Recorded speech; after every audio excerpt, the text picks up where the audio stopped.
5 years after a night with her, CEO spots a girl bearing his mark. Could this be my daughter? Hey there, and welcome to the channel. I'm so glad you're here. Before we dive into today's video, make sure you hit that subscribe button and tap the bell icon so you never miss out on any of our amazing content. Also, I'd love to know, where are you watching from? Drop a comment below and share your location. Now let's get started. Zane Carter was the kind of man who turned heads the moment he walked into a room. Tall, sharply dressed, every detail of his appearance curated with the same precision. He used to build his multi-million-dollar empire. At just 30, his name carried weight in boardrooms, fashion magazines, and society columns. His blue eyes were ice, piercing, calculating, often unreadable, and his jet-black hair was always neatly styled, never a strand out of place. Born into wealth and raised in exclusivity, Zane grew up surrounded by an image of perfection carved in white marble. He had never questioned it, never stepped beyond it. He dated models who matched his aesthetic, flawless, fair, sophisticated, shallow. His life was a gallery of curated whiteness. His world, a fortress of polished surfaces and expensive silence. Empathy was not a language he spoke, and warmth was a luxury he never allowed himself to feel. But that evening, an ordinary Thursday, evening draped in city lights and traffic noise, something extraordinary broke through. As his sleek black car rolled to a stop near a crowded crosswalk, his attention, usually locked on stock numbers and acquisition reports, drifted toward a quiet scene unfolding on the sidewalk. There, in the chaotic rhythm of horns and engines, stood a woman, a vision so unexpected he forgot to blink. She was bent gently over a frail, elderly woman in a wheelchair, guiding her carefully through impatient pedestrians, shielding her from the press of the crowd. There was no arrogance in her expression, only quiet determination and grace. Her skin was a radiant contrast against the cold grey of the city, rich and glowing beneath the amber glow of a street lamp. Her figure was soft yet commanding, wrapped in a modest dress that swayed with every movement. But it wasn't her body that seized him. It was her presence. She was pure, the kind of beautiful that demanded nothing but gave everything without a word. Her eyes, though he only saw them briefly, held a gentleness he hadn't seen in years, maybe ever. She smiled as the old woman clutched her hand in gratitude, and in that smile was something that cracked open a part of Zane he didn't know existed, something ancient, human. She was gone in seconds, swallowed by the crowd, like a dream fading with the morning light. But she left behind a silence in his chest he couldn't shake. Zane's foot remained frozen over the gas pedal as cars honked behind him.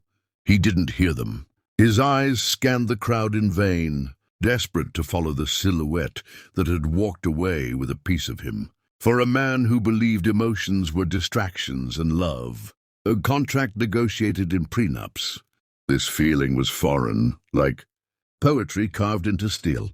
All night her image danced in his mind. Her silhouette became a memory his heart clung to like oxygen.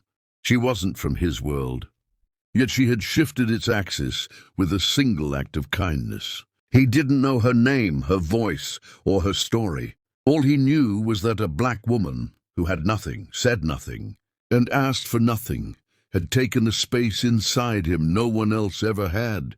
The woman who helped a stranger had unknowingly awakened the stranger within him. In the days that followed, Zane Carter found himself haunted by the memory of the mysterious woman whose kindness had undone him so effortlessly. He scanned every sidewalk, watched every crosswalk, but the city never gave her back. His nights became restless, his focus blurred, and even the gleam of luxury in his office couldn't distract him from the hollow ache her absence left behind.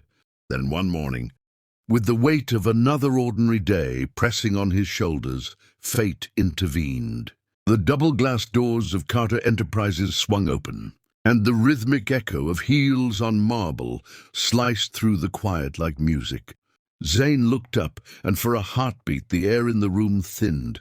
There she was, walking toward him with a grace that defied logic, dressed in a sharply cut blue suit that hugged her curves with elegance, her heels tapping a confident rhythm, her dark skin radiant under the office lights. For a moment he thought he was dreaming, but then her eyes met his, calm, focused, unknowingly carrying the storm she had once stirred inside him. Time fractured around them. Zane's heart, usually a vault of control, thudded against his ribs like a warning or a plea. He didn't wait for protocol, didn't consult HR. He asked her name, Amara Bennett, and hired her on the spot. The office buzzed with quiet confusion, but Zane didn't care.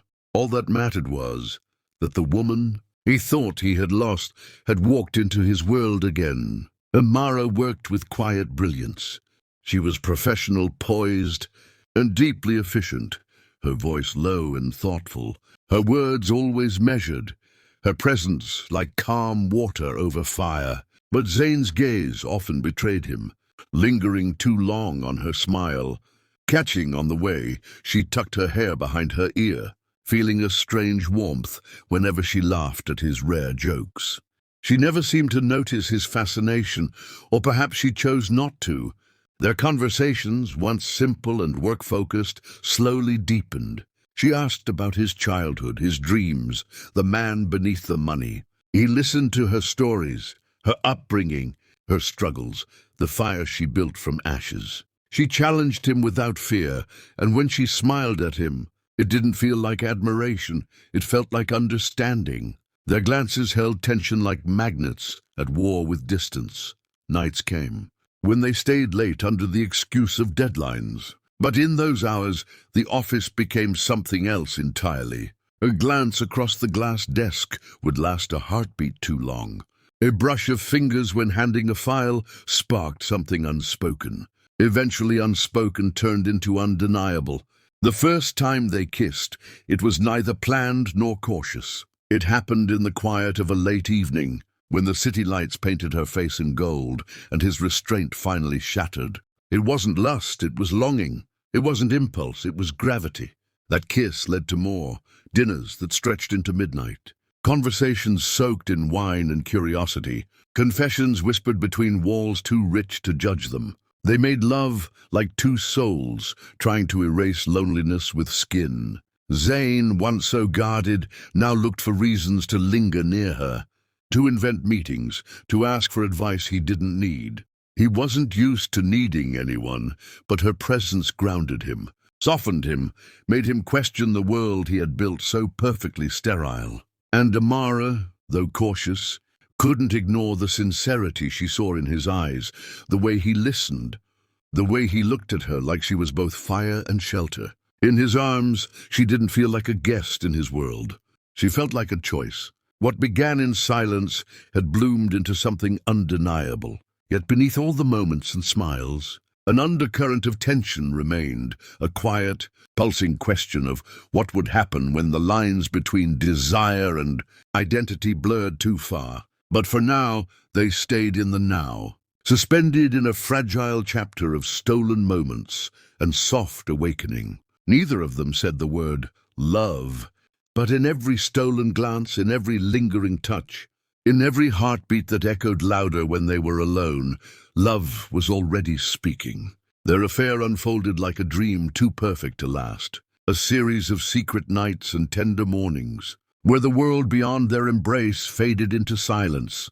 Zane took Amara to places reserved only for the elite, penthouse suites that sparkled, like jewelry boxes in the sky, private villas that hummed with ocean winds, candlelit dinners where their laughter echoed through crystal glasses and whispered promises.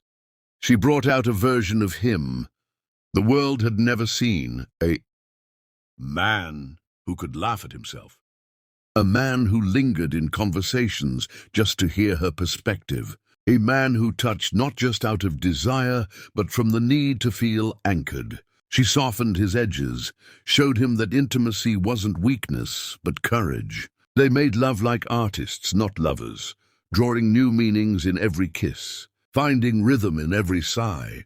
For the first time, Zane felt like he could breathe without armor, But as quickly as warmth had taken hold, the old chill crept back in. The empire he'd built whispered in his ear, reminding him of control, of image, of legacy. He began to wonder if she belonged in his world, if his world could survive the questions her presence inspired. Success had raised him high, but it had also made him fragile, frightened of change, terrified of vulnerability. With each passing day, he grew more distant. His messages shortened, his tone cooled. The nights that once ended with kisses now ended in silence, in quick departures, in awkward goodbyes. Amara noticed the shift, the way his gaze began to drift, the way his fingers no longer sought hers with the same urgency, the way their conversations dulled like dying embers. She didn't confront him.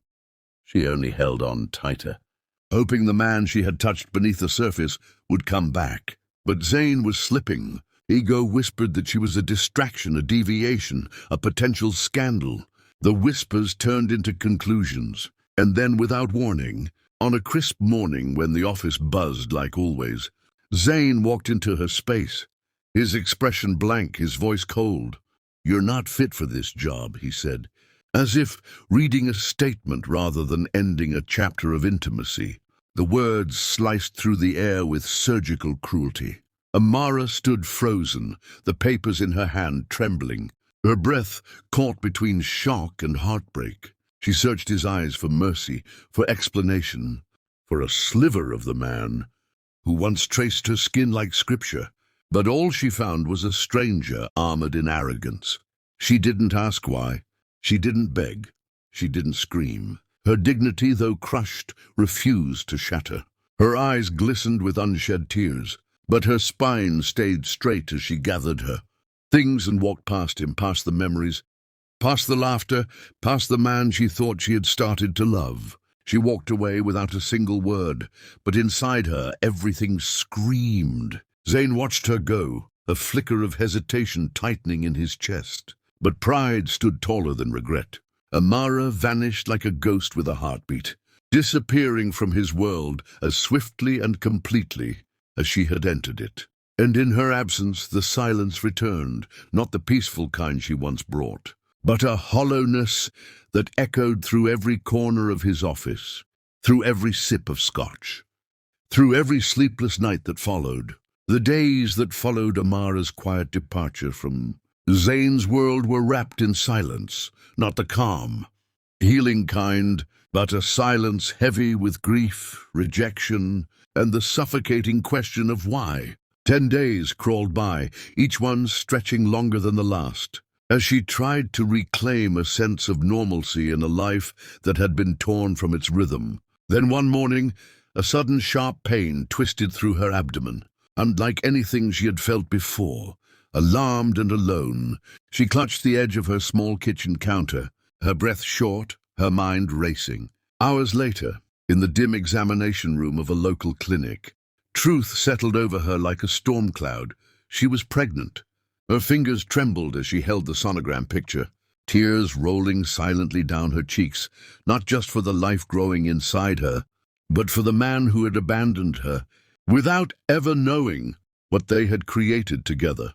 Amara felt 1,000 emotions, but fear wasn't one of them. She made the decision in that sterile room, with fluorescent lights above and a fragile future ahead. She would keep the child.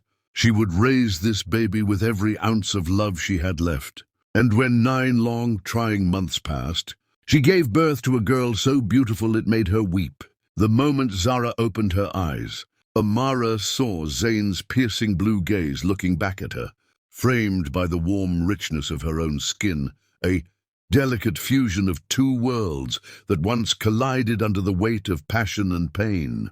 She held her daughter to her chest and whispered a vow, through tears, that no matter how difficult the path, she would never let Zara feel unwanted.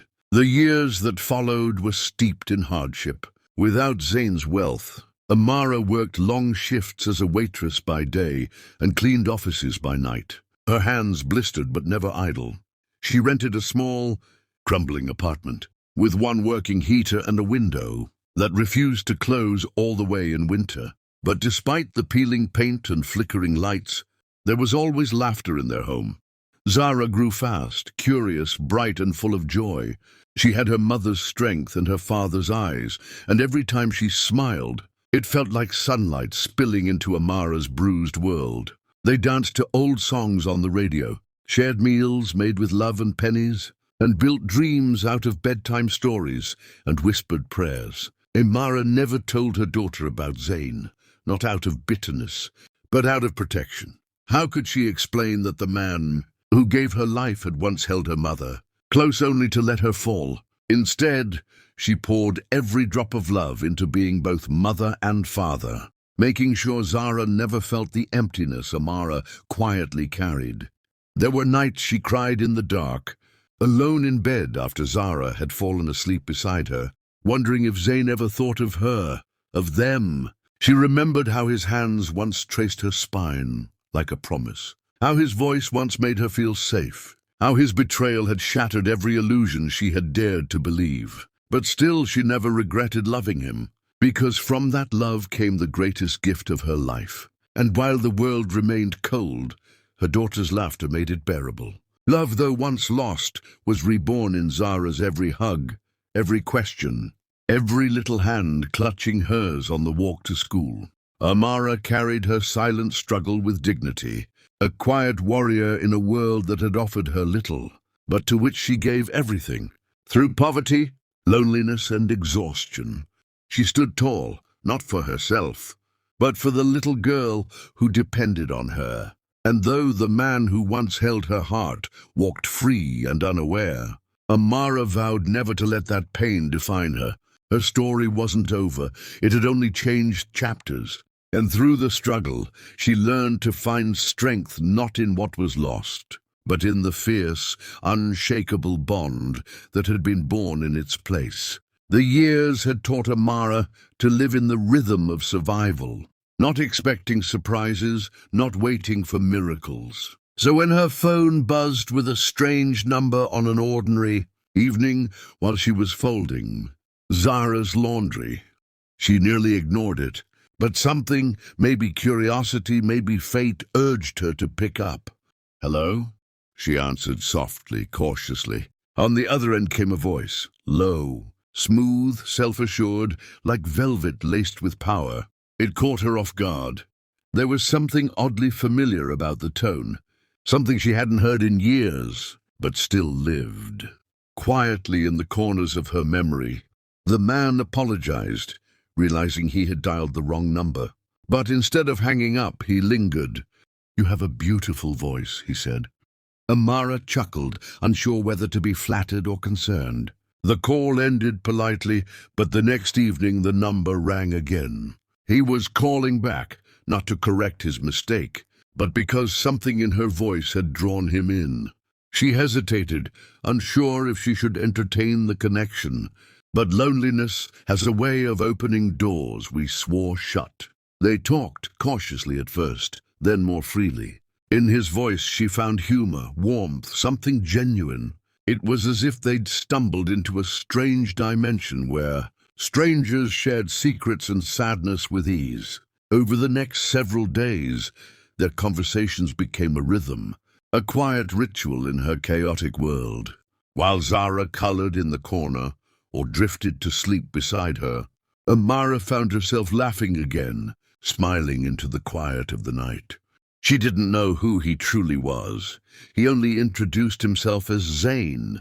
But she began to look forward to the sound of his voice, to the way he listened, not just heard. Eventually, after a week of nightly calls, he asked if they could meet. There was hesitation in her. So much of her life had been built on healing from what men like him had taken, but something in her whispered to take the chance. She agreed. The chosen place was a luxury hotel downtown, fancy, too fancy for someone who hadn't worn heels in years.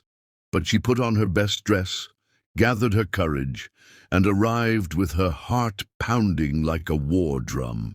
She stepped into the lavish dining hall expecting a stranger.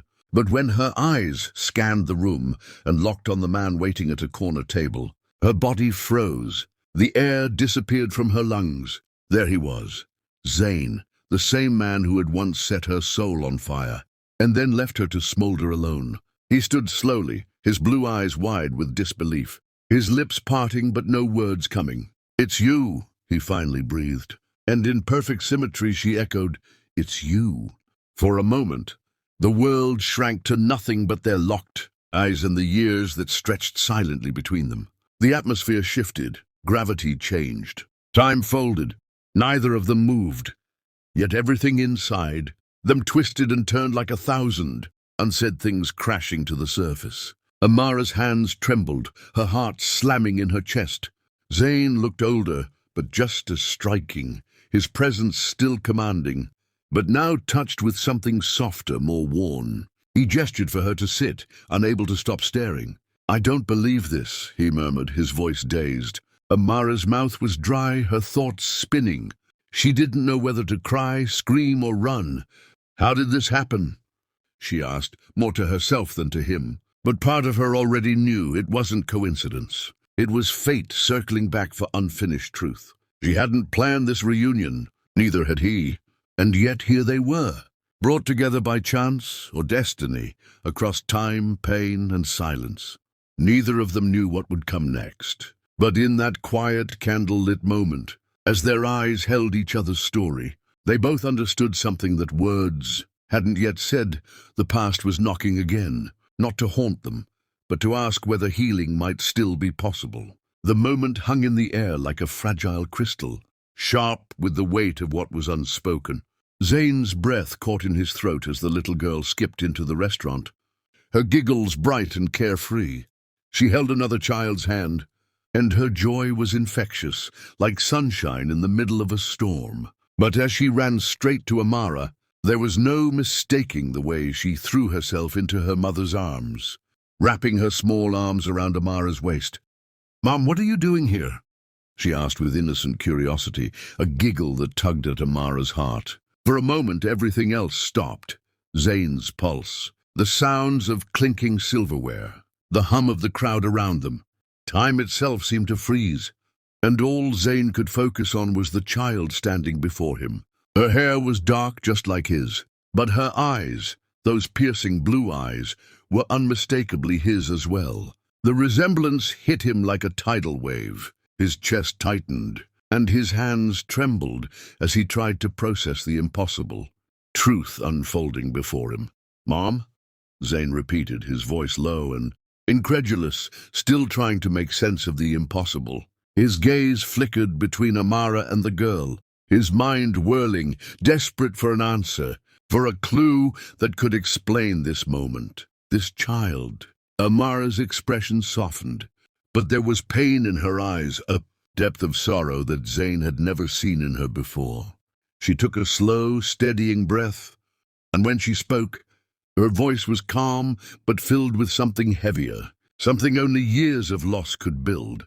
"Zane," she began, her words hanging between them. "This is Zara. She's your daughter." The silence that followed felt suffocating. Zane stood frozen, the weight of her words crashing down around him. His heart thudded painfully in his chest, and his throat tightened. He stared at Zara, her eyes wide with innocence. But now there was a crack in his soul that he couldn't ignore. His gaze darted between Amara and the girl, his mind struggling to piece together the fragments of a life he hadn't known he'd missed. "She's my daughter?" His voice was thick, as though the words themselves were trying to escape through a wall of grief and regret. It was as if the universe had ripped open a wound he had buried deep within him, and now it was spilling out, raw and uninvited. Amara nodded, her lips trembling slightly as she looked down at Zara. "Yes," she replied, her voice barely a whisper. "She's yours. She always has been." And then, as if his body could no longer bear the weight of this revelation, Zane sank to his knees. Tears blurred his vision, tears he never expected to shed. Not in front of her, not in front of this child who had never known him. "I didn't know," he whispered brokenly, his voice filled with an agonizing kind of remorse. "I never knew. He wanted to scream, to tear the world apart for what he'd missed. But all he could do was look at Zara, the daughter he had never known, and feel a heartbreak that reached deeper than anything he'd ever known before. "I would have never—" He trailed off, but the guilt in his voice spoke volumes. He wanted to explain, to make amends, but there were no words that could fix the years of absence. The time lost, the mistakes made. Amara's gaze softened, but there was a quiet strength in her that cut through the rawness of the moment. "But you did," she said, her voice firm but gentle. The words hit him like a slap to the face, a reminder of the hurt he'd caused. "You left me," she continued, her eyes meeting his, "and you never looked back. Not until now." The truth was out in the open, and there was no escaping it. The pain that had festered in Amara for years now stood naked between them, raw and exposed. Zayn swallowed hard, feeling the enormity of what he had done, what he had failed to do. And as he looked at Zara, so small and yet so fierce, in her innocence, he realized just how much of a stranger he had become in his own life. He'd lost so much more than time. He had lost his chance to be the father she deserved, to be the man Amara once believed in. The weight of his regret was almost unbearable, but there was something about the way Zara held Amara's hand, the way Amara stood so steady despite everything, that sparked something inside him, a flicker of hope that maybe, just maybe, the future wasn't as broken as he had thought. He didn't know what to say, how to make it right, but one thing was clear: he was ready to try. For her, for Zara, for the woman he had wronged, and the child who deserved so much more than he had given. Days turned into weeks as Zayn immersed himself in the life he had once abandoned. But this time it was different. This time there was a fire in his soul, a desperation to make things right, to heal the wounds he had so carelessly inflicted. He spent every possible moment with Zara, trying to understand the little girl who had come into the world bearing his blood, but without his presence. The guilt weighed heavily on him, but with every smile Zara offered, every laugh they shared, Zayn began to piece together the father he was meant to be. He watched her with awe, her eyes shining with a mix of innocence and wisdom, and it was in those moments, watching her discover the world with an openness he had long forgotten, that Zayn knew he had a chance. He learned how to comfort her when she was scared, how to hold her when she was sad, and how to laugh at the silly things she did without any fear of judgment. He learned what it meant to be a father, and he couldn't help but wish he had done this sooner. He could never undo the years he had lost, but he was determined to make up for them. Every second, every hour, every moment.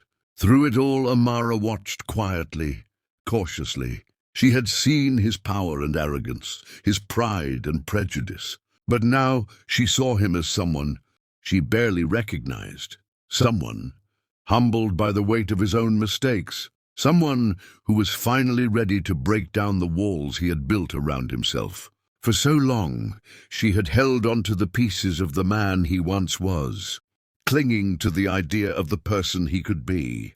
But watching him now, with Zara, she saw glimpses of that person. Not perfect, but real. Not flawless, but trying. And that gave her hope. One afternoon, as the golden light of the setting sun painted the world in hues of orange and pink, Zayn stood before her, his eyes filled with a sincerity that was impossible to ignore. He had come to understand the full weight of his actions, and now, with the woman he had once wronged standing before him, he had only one thing left to do. "Amara," he said, his voice thick with emotion, "I've spent years running from my mistakes, from the truth I didn't want to face. I let fear, pride, and prejudice blind me from what really mattered, what I really wanted. And what I want now is you. Not just for Zara, but for us. I know I can't erase the past, but I can promise you I will spend the rest of my life making things right. I need you to forgive me, for me, and for the family we could still be." Amara's heart tightened as she listened.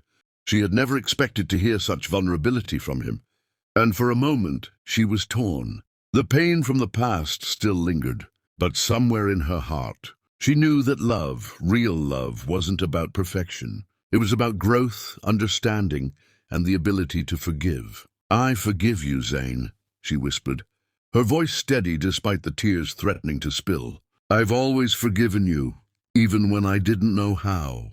But it's not just about forgiveness. It's about being the person we need to be now together."